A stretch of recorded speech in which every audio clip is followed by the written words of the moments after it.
I don't know. It feels off. Something feels off. But let's get into I Want to Love You Till Your Dying Day. Another anime that has lots of flowers is I Want to Love You Till Your Dying Day, episode 5. And Sheena and Mimi skip through the field of daisies, and Mimi asks what Sheena wants. But then it cuts to the next morning, and Sheena is still thinking about what she wants. It's still Gratitude Day, so I guess it's more like Gratitude Week, and they need to clean the stack room, which is just in a dungeon, apparently.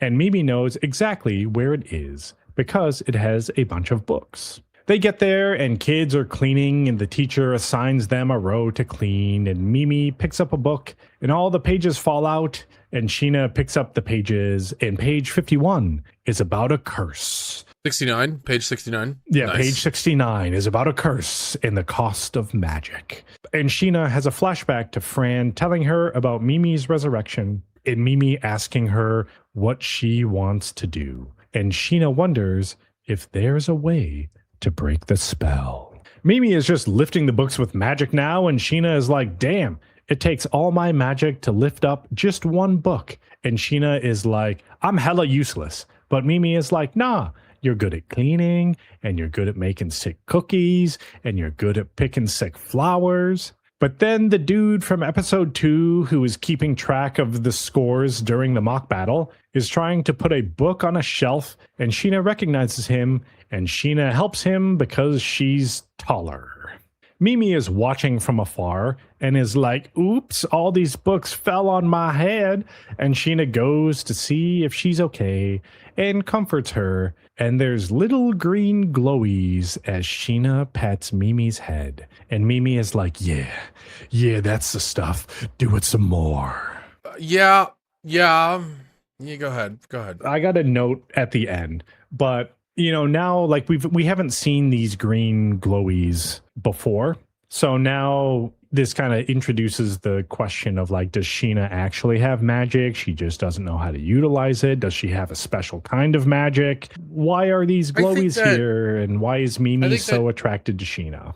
Not attracted in like the love way, but I mean, even so, but I think that Sheena has an affinity for restorative magic. And we see it later in the episode. She just cares so much about what's going on. And she wants people to be alive and healthy. And she wants this war to stop. She brings up the point of like, hey, we'll get into it. But montage of cleaning and Mimi just using magic and shit. And they finish cleaning and Mimi is like, Gratitude Day is sick. But Sheena says there's more to it than cleaning. And the kids are having like a rummage sale or some shit in one of the halls. And Sheena is like, let's look. But first, I gotta pick something up. Mimi is looking at the goods, but Sheena gets back and some other students are just dressing up Mimi. And one of the girls is like, yeah, Mimi was cute and everything.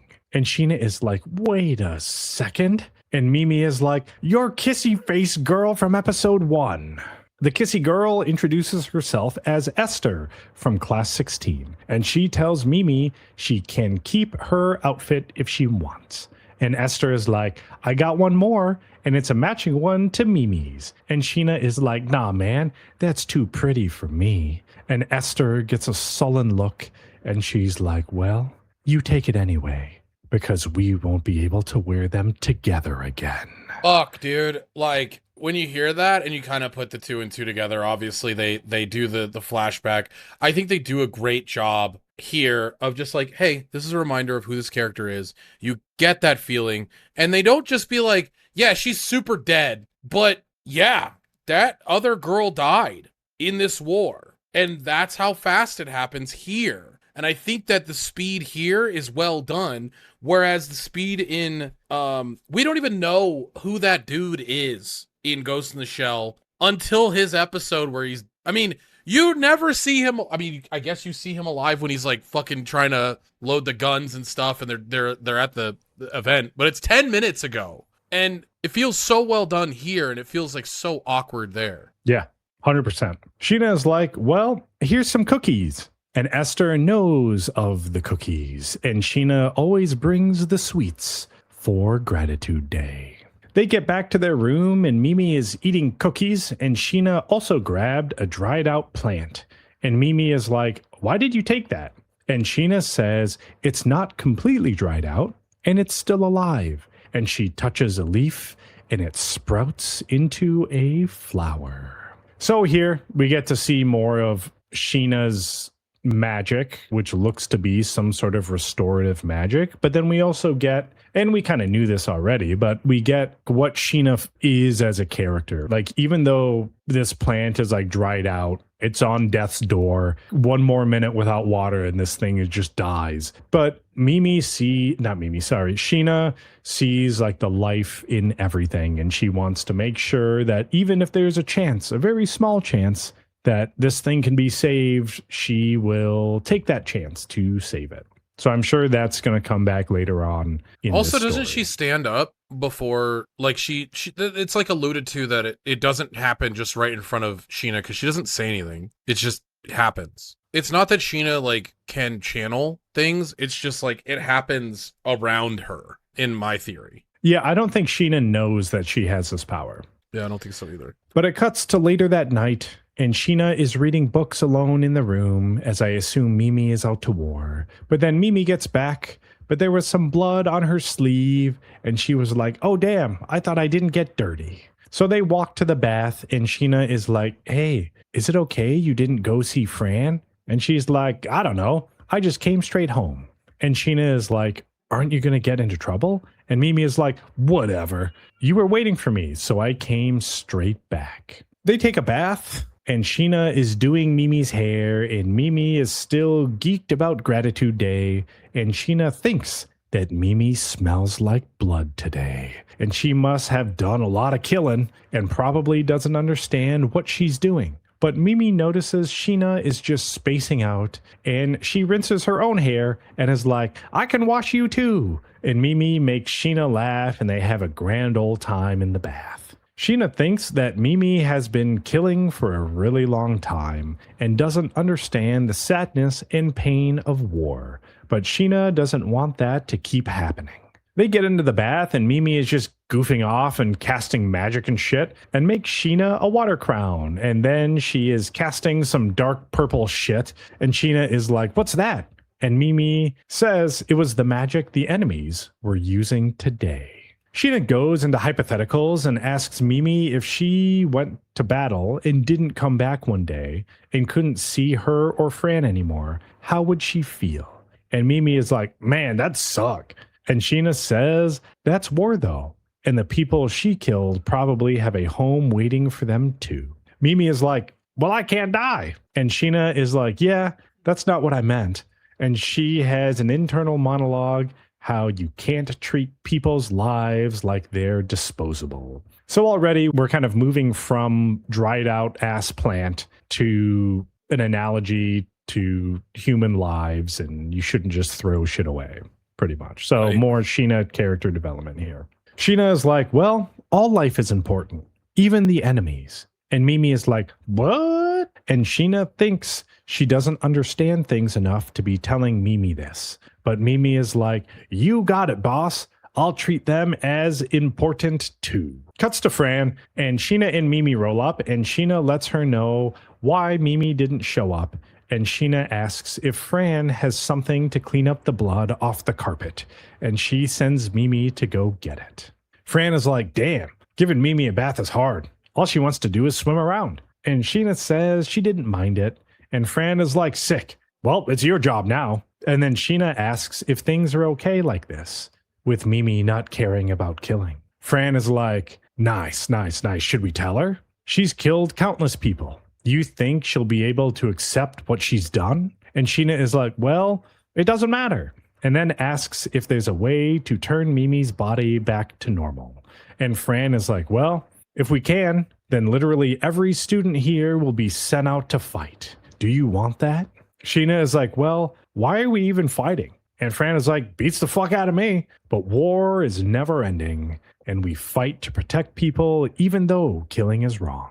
And no one thinks it's right to make Mimi fight, but they don't have many other options. And she's the only way to limit casualties." And Fran is like, "You should think a bit. more about what you want. Mimi finds the cleaning agent, and Fran tells them to use a single drop and wait for it and then wipe it up. But back in the room, Sheena is brushing Mimi's hair, and she asks what Mimi wants. And she's like, cookies and doodling and sleeping. And Sheena is like, well, I want ... But then the alarm rings, and students 1407, 1606, 1611, 1612, 1624 are called. And Mimi is like, man, I fucking fought yesterday. But Sheena said she'll make her a midnight snack, and Mimi is off to war. Sheena is still mulling over what she wants, but runs after Mimi and tells her that she'll be waiting for her to come back. And then that's how episode 5 ends. And then I have a note here. Hear me out. Okay. Out of left field. I'm ready. Is Fran also immortal? I think so. In episode 1, Mimi said Sheena smelled like her mom. And then Fran smelled Sheena and was like, yup, I see what she's saying. And if Mimi lived hundreds of years, how does Fran know what Mimi's mom smells like? Yes, I think that you're 100% correct. I think that Fran's been around forever. Or Mimi and her mother have a similar smell, and Mimi was like, oh, my mom smelled like this thing, and then Fran knows what that's supposed to smell like, or something like that. I don't know. But I think you're right. Yeah, because I was thinking like maybe Fran is like Mimi's mom's sister or something like that, or somehow related to Mimi's mom. I don't know. But I just, with like the little green glowies and then just it kind of triggering for me with the smelling, where I'm like, okay, well, I remember they talked about the smell. Fran understands the smell. Fran doesn't give a shit about like anything. Fran's sleeping in the meetings, similar to how Mimi sleeps in class. Like she doesn't give a fuck. I'm kind of like, I don't know. Maybe Fran is, and she smokes a lot and doesn't age. Yeah, she does not give a fuck, I think. Yeah. And so she knows that she's immune to, she's already talked about it. Like Omi is worried about the way that she treats the kids a lot. And Fran's just like, probably in Fran's mind, she's like, well, they're just going to die anyway. So why don't I make their day as good as possible? Yeah. So I think that she's losing touch with humanity to a certain extent. And she also is probably immortal. But yeah, I like this show. I think it has too. a lot of just like little breadcrumbs here to like let your mind wander and kind of theorize what is going on exactly. Yeah. And the fact that Fran also doesn't know what they're fighting about too, because she like doesn't care, because maybe she's just been through so many wars that she's like, I don't know, probably someone has something someone else wants and they're just fucking fighting, something like that. And like Fran just doesn't give two shits. Kind of how Mimi doesn't care about math. It's kind of the same way that Fran like doesn't care about the war efforts and like what is going on exactly. But no, I think this show's really good so far. I think it has a lot of good elements. It has a lot of good suspense. I mean, when the action happens, the action isn't bad. The animation's nice. They do use a lot of CG though. They do in very weird places. Yeah, I don't like the CG, but it's also not pulling me out of the immersion. So I guess it's like not that bad, but it is noticeable like when they switch to CG,